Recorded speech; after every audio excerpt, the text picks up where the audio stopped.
Hola amigos, Jim and Mai here from Spanish and Go, your resource for learning real-world travel Spanish. Today we're going to be talking about the phrase me gustaría, when to use it, when not to use it, and some other phrases you can use instead. Right, this is a phrase you hear a lot in different courses or books, and a lot of Spanish newbies end up using it the wrong way. So we're going to make sure you're saying it the right way, using it in the right situations. And just a quick plug, if you want to learn real Spanish in Mexico with us, you can join us on a Spanish immersion retreat.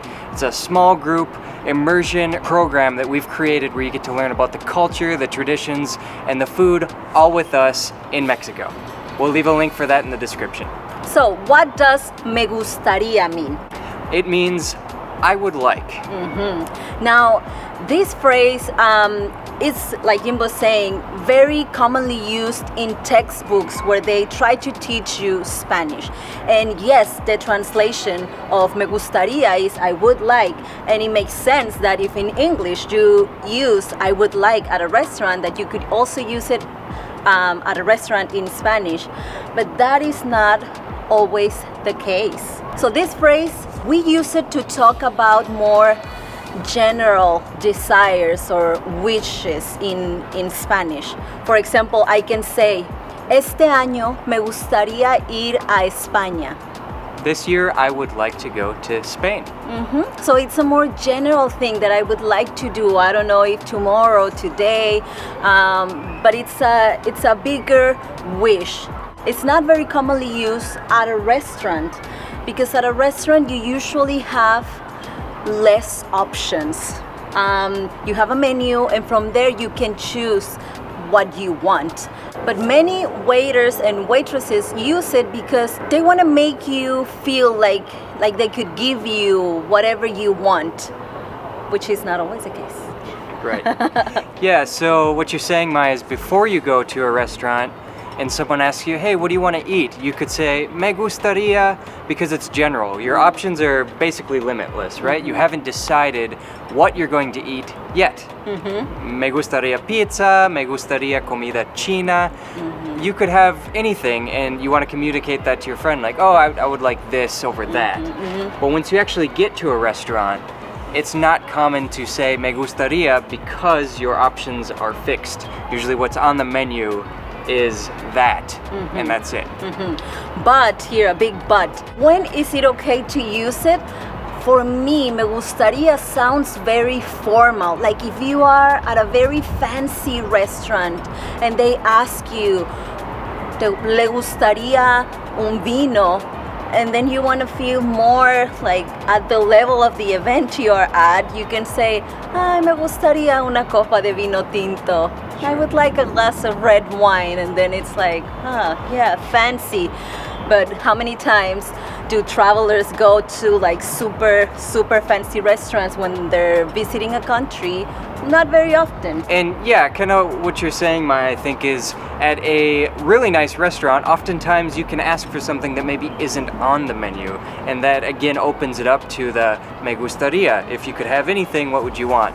And again, there's usually going to be some sort of limitation, but in a really nice restaurant, maybe they have some wines, for example, that are not on the list, some specialty items that you could ask for.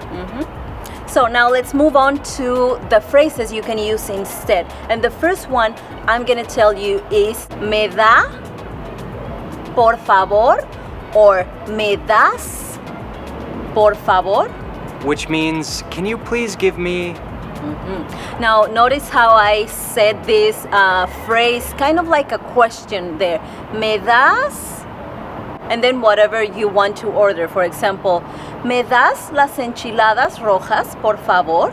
Or me da las enchiladas rojas, por favor, for the usted. Yeah, that raising intonation is really important to make it absolutely clear that you're asking a question and not making a demand. So moving on, we have me traes or me trae for the usted, and it's very similar to the one before, but this one means can you bring me? Can you bring me? And then whatever it is that you need. always be sure to add the por favor. So can you please bring me? Exactly, yes. And saying phrases kind of like they're a question, even though grammatically they might not look like they're a question, is just going to make it clear that you are asking for something, like Jim was saying. It's a little bit more polite. And the example here would be, ¿me traes una servilleta, por favor? Or, ¿me trae una servilleta, por favor, for de usted? So that would be, can you please bring me a napkin? Now this next phrase is not as common as some of the other phrases we're going to be using in this video, but to Mexican ears there are very few phrases that sound as nice and polite as this one. And this phrase is, te molesto con, or lo molesto con, or la molesto con. Those last two are for the usted. Now this phrase, well, first let's talk about the meaning of that. The meaning is, can I bother you with? So this phrase, you're probably not going to use it to order your main food or drinks, but you could use it for any extra things that you need. For example, ¿te molesto con un poco más de café? Can I bother you for a little bit more coffee?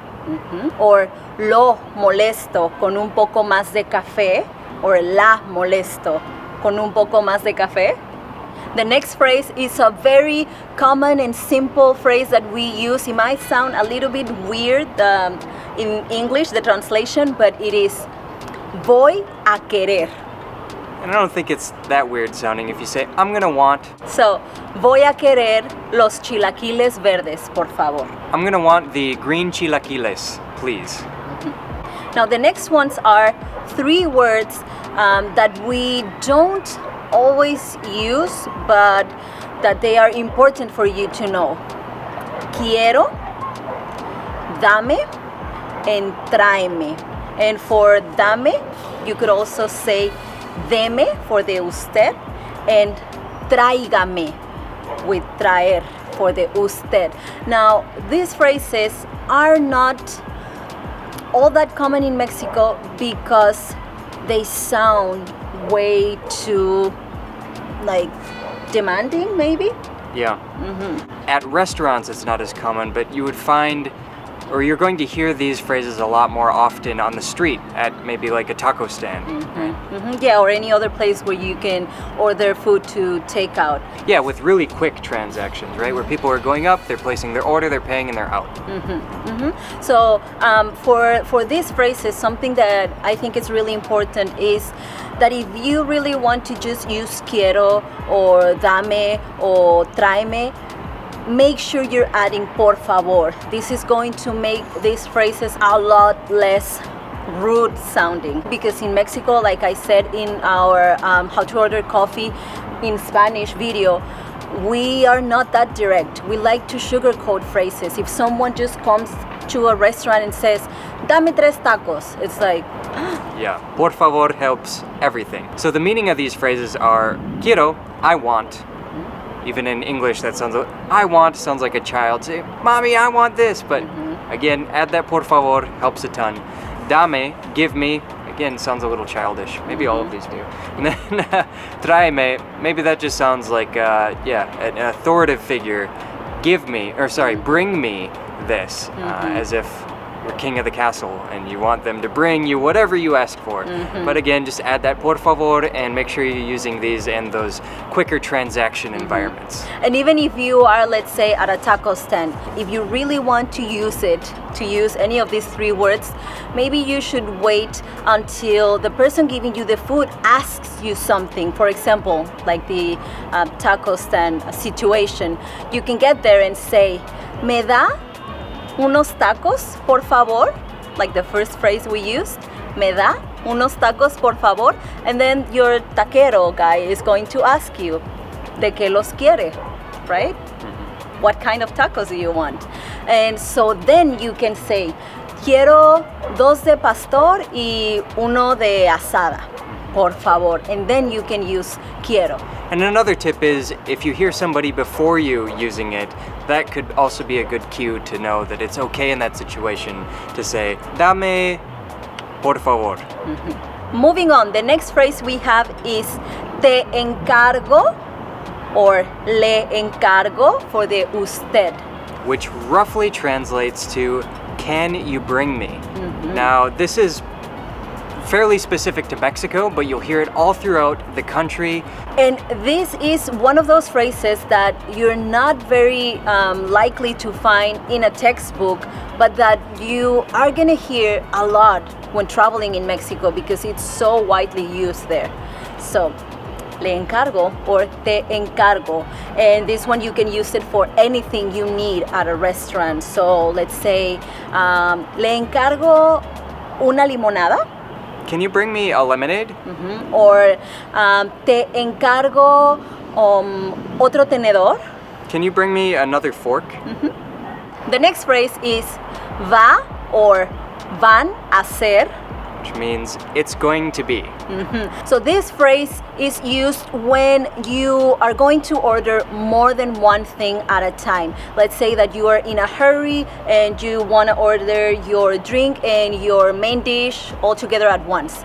So you have va and van.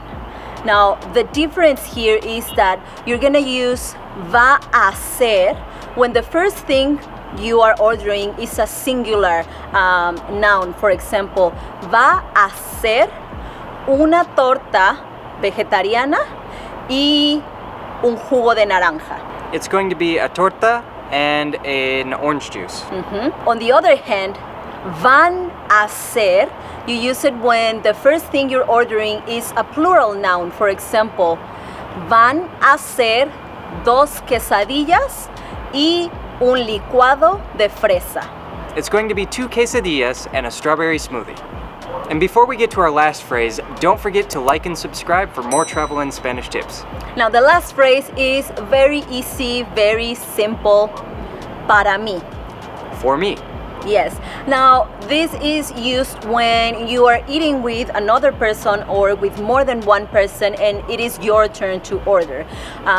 Also, you could use this phrase together with the previous phrase, which was va a ser. So you could say, para mí va a ser un pozole rojo y un guacamole. For me, it's going to be a red pozole and a guacamole. Short and easy. That's right. So thank you guys for watching. If you have any questions, let us know below in the comments. And don't forget to like and subscribe for more travel and Spanish tips. And remember, el camino es el destino. The journey is the destination. Nos vemos pronto. Adiós.